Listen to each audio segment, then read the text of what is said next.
So, you're being bullied. Yeah. It's a big topic.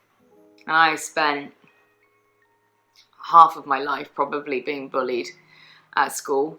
And it's not a great experience. You know, I understand what it's like to feel that absolute sinking feeling through the pit of your stomach when you walk into class and you see the person that's been picking on you for however long, sitting there just waiting to destroy your life for another day.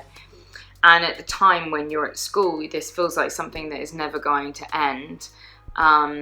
But I want to talk to you a little bit about it today because I want to let you know about the other end of bullying. So after you manage to get through it and you move through it, what actually happens in your life and where can you go from there? So I'm Laura. I'm a life coach and I am practicing from Lauofattraction life coaching.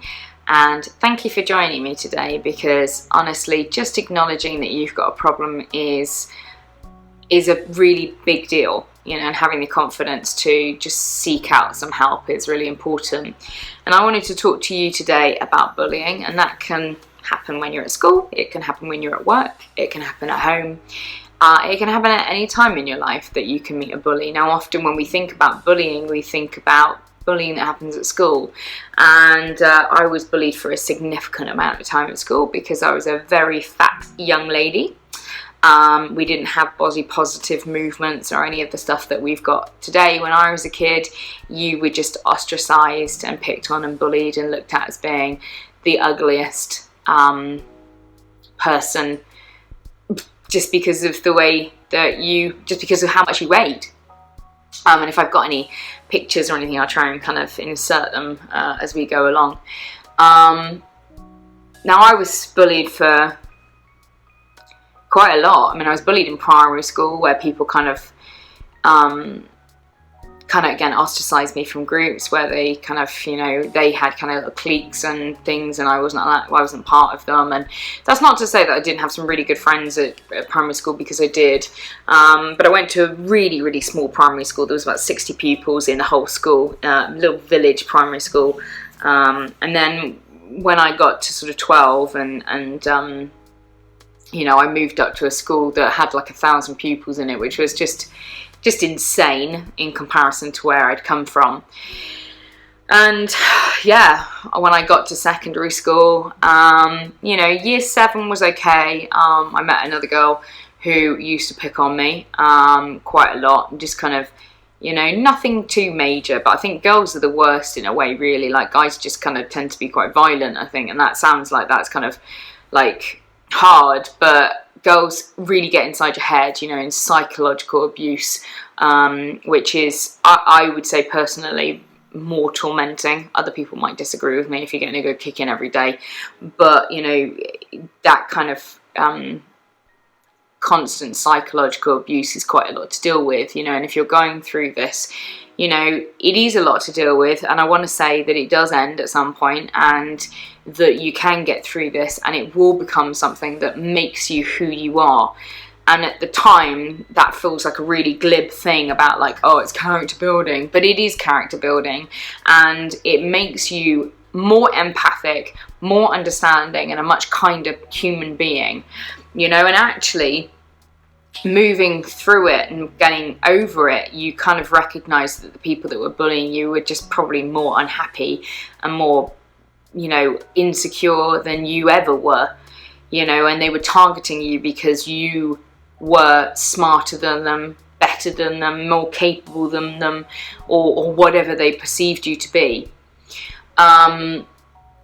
And I would say that's truthful, you know, and that's not me trying to kind of like create some platitudes for myself to make myself feel more, I don't know, whatever, secure, happy about what had happened. But it's, you know, it is the truth that a lot of people, you know, that hurt people, and I know I'm always saying it, but it's true, you know, that people bully. It takes a special kind of person to want to torment somebody on a daily, you know, rampage of hate and anger and upset, you know. And you've got to question what the hell is going on in those people's minds, hearts, souls, homes and lives for them to want to destroy yours. you know. And I think that at the time it's very hard to have compassion towards the people who are torturing us, but hopefully as you move through it and you repair from it and you get older, you know, you recognize that they are much more fucked up than you ever were and ever will be, and their lives are probably not going to amount to very much because of the way that they treat people and the way that they go about things in their life. And that's not like a just desserts, it's a thing to feel sorry for them over, and to be grateful that you are who you are and that you're not them. Because the people that I have seen that have bullied me, you know, some of them haven't really gone on to very much. Some of them have, but not a huge amount. And I don't think that they really recognised either kind of the torment and the upset that they're causing. I think that a lot of people who bully, they bully because they're miserable, and I don't think they understand the true gravity of the pain and the upset that they cause in other people's lives, which is no excuse, but there is some level of kind of understanding there that I don't think that a lot of people kind of understand the damage that they're doing when they're bullying people, which is kind of a better thing, you know. If somebody does understand the gravity of the situation when they're bullying people, it really shows that they're a heartless, cold and soulless kind of person. So, you know, I was bullied for a really long time in my childhood. You know, when I got to secondary school, there was an array of there was a group of girls who just picked on me all the time, you know, snarky comments, nasty things, you know, and it was just this constant feeling of insecurity, a constant feeling of watching your back, of people talking about you, of feeling unwanted, unloved, people just kind of going after you all the time, you know. And I can remember kind of coming into school and seeing them and just being like this feeling of just like heat rising to my face, like that sinking feeling in your stomach, and just feeling like, oh my God, I just don't want to see them, I don't want to have to deal with them, you know. And it was always something, you know, it was always something that my clothes weren't good enough, that my hair was good enough, that I was fat, that I was ugly, that I was too smart, that I wasn't smart enough, that I talked too much, that I talked too loudly, that I didn't have any friends, that I did have some friends. Whatever I did wasn't right, you know. And they just took anything that I did as a reason to taunt me, pick on me, call me names, and just go out of their way to make me feel as crap about myself as possible, you know. And they did make me feel really bad about myself. They made me feel very unhappy. They made me feel very small and very unloved for a very long period of my life, and they ruined school for me. You know, my time in secondary school was a time spent, you know, I was lucky because I did have some really good friends, but then, you know, there were other people that went out of their way to make me feel as unloved and unwanted, and some of those people were in my friendship groups at points, you know. And I say girls are the worst because girls are bitchy as hell, you know. I mean, I had quite a nice sort of friendship group, but then there was this kind of, you know, these times where people would just be like, just silly things. Even now, like when you look back, you know, I think, God, it's silly, isn't it? You know, where they'd have a sleepover or something, they wouldn't invite me, or they would invite me and then they would like send messages that I have seen to each other being like, oh, I wish she wasn't coming, and this feeling of just kind of being really unwanted all the time, you know. And when you feel unwanted all the time, that's a really tough feeling, because it really kind of gets quite deep into you. I think that it becomes this thing that is part of you, where now, you know, as you grow older, you almost get like this feeling of fear of abandonment, you know. And I recognize this as I grew older. I mean, now I hope it's better now, but, you know, as I grew older to be sort of 19, 20, 21, this fear of abandonment, this feeling of unwantedness resonated me for such a long time, to the point that, you know, I did things in my life that weren't conducive to being happy or to loving myself, just because I was acting out of a fear that nobody really wanted me and that nobody ever loved me.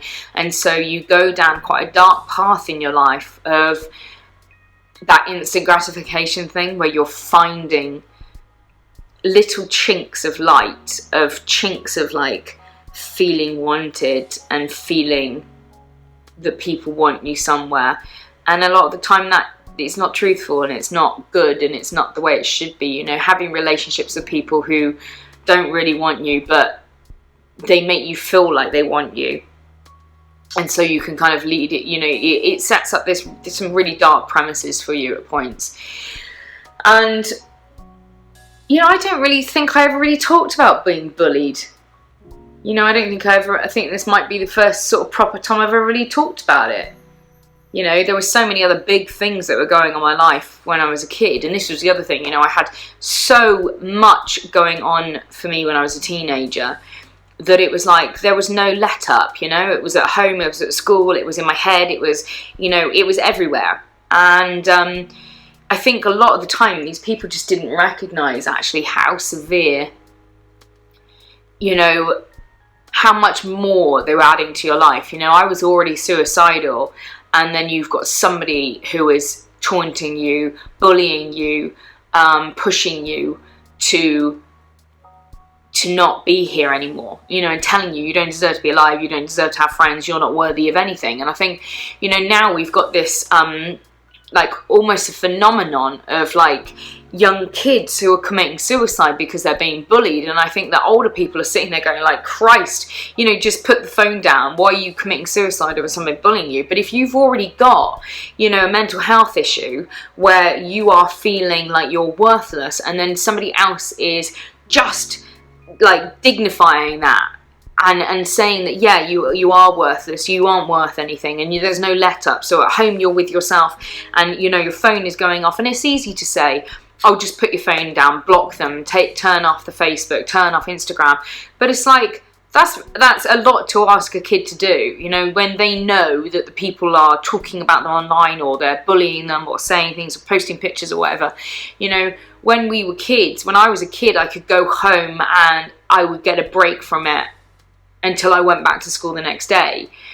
You know, bar maybe, I don't know, well, yeah, I mean, that was it. I mean, we had kind of MySpace and MSN at one point, MSN Messenger, but, you know, my bullies didn't have my contact details, and so, you know, I didn't really have this. But bullying is a big deal, and it can completely and utterly destroy your life to the point where you feel like you want to commit suicide, you know. And if you are a kid who is unfortunate enough to have other stuff going on, and most kids that are bullied are the ones who have got other stuff going on, maybe because they're gay and they're trying to work out what sexuality they are, maybe because they're transsexual, maybe that they have you know, other problems going on, their parents are divorcing, or their brothers or sisters aren't very well, or they're a kid in foster care, or they're adopted or something. There's a reason why people have targeted these people, because the kids go for things that are different. And I gotta tell you guys, if you are a kid who was watching this and you are different, I promise you that if you work through this, talk to somebody about the fact that these things are going on, and go and get some support. Because, you know, a problem halved is genuinely a problem shared is genuinely a problem halved.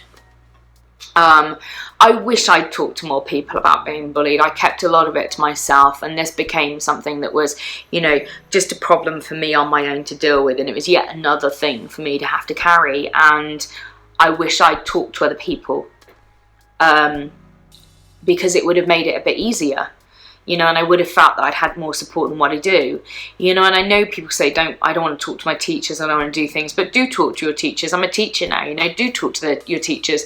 If they can support you in a way that isn't going to cause you more issue, then they will do. You know, if you say to them, look, this is happening, but I really don't want you to talk to the other person, please, it will just make things worse. Most teachers will listen to that because they understand, you know, the things that are going on, but at least it'll give you an opportunity for them to facilitate something for you, to either give you somewhere where you can go to get away from them, or for them to keep an eye on you, or, you know, at least for you just to have somebody to talk to. That's massive.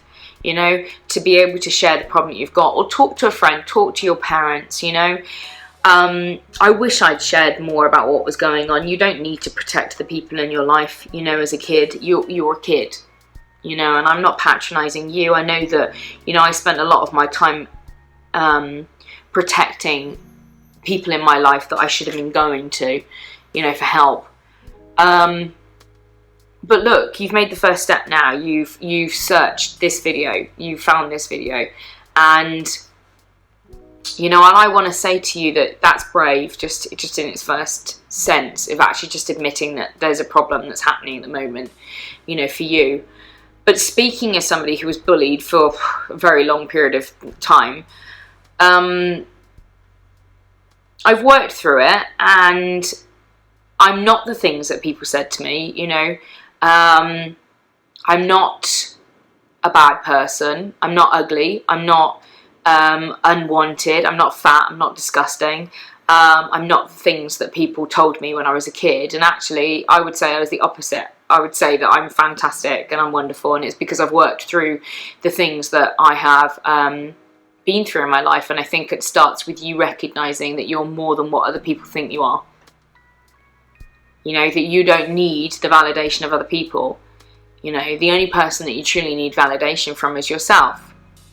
You know, and when you hear that as a kid, you know, as a teenager, all of your life is all about validation from other people, you know, from your peers, from the group, as long as you fit in, as long as you're popular.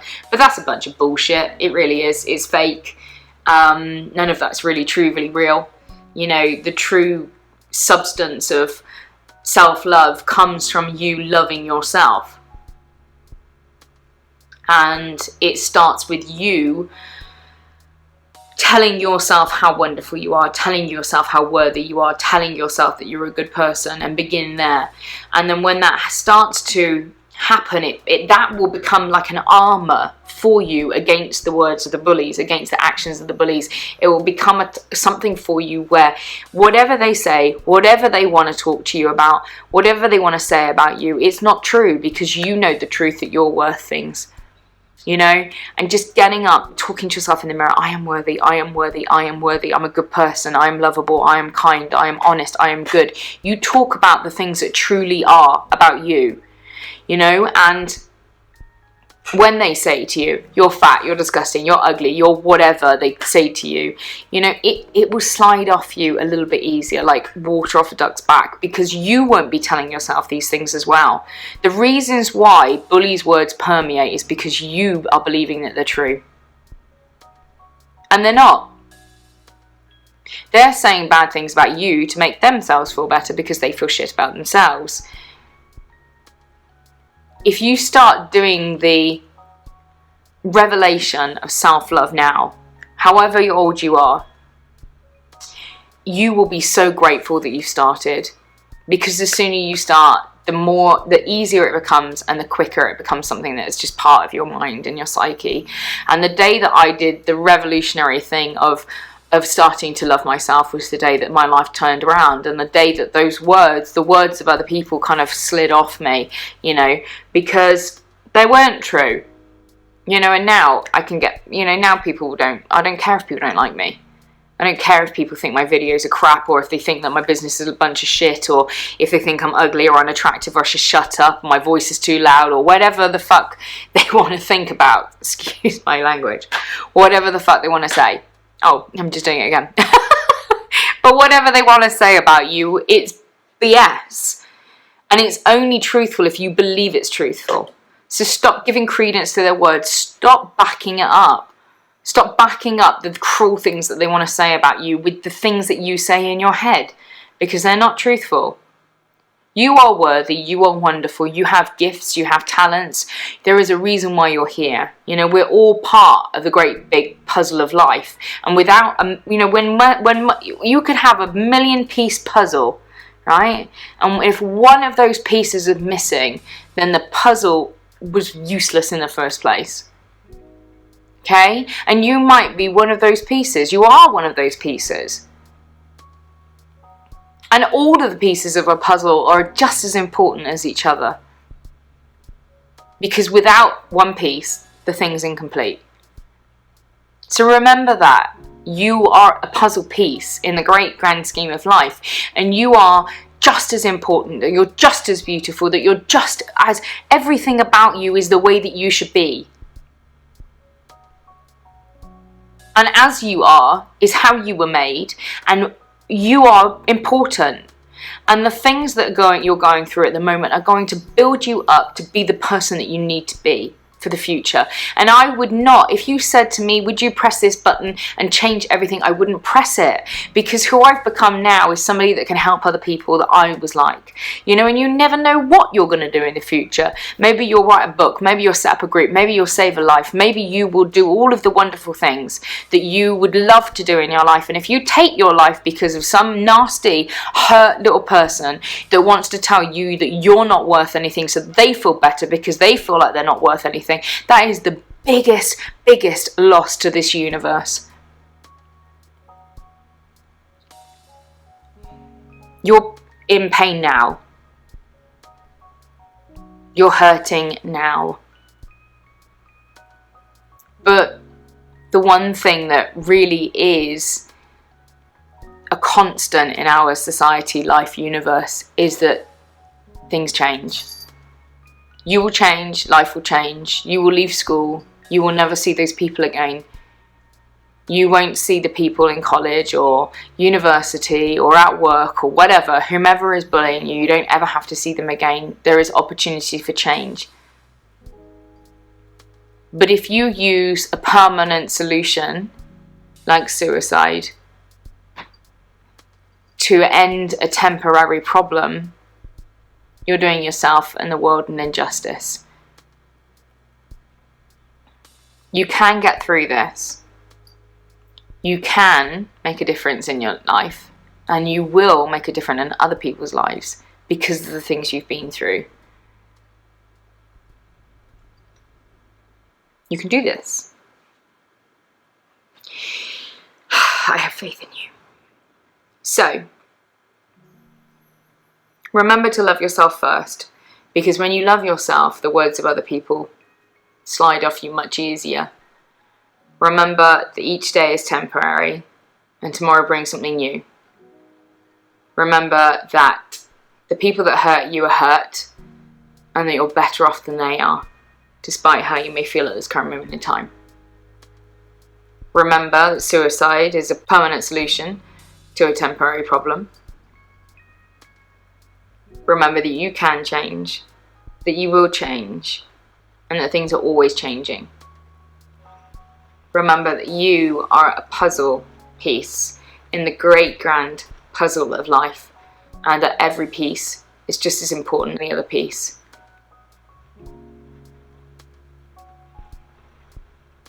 Talk to yourself in the mirror. Tell yourself you love yourself. It will change your life, I promise. If you need help, please get in touch with an organisation. Please leave a comment below. Feel free to send me a message or an email. My email address is down in the about box. If you need help or advice, then get in touch and I will reply, I promise. And be brave. If I can get through it, you can get through it. I love you all. Thank you for listening. Thanks for joining me. Please like, share, subscribe, and good luck.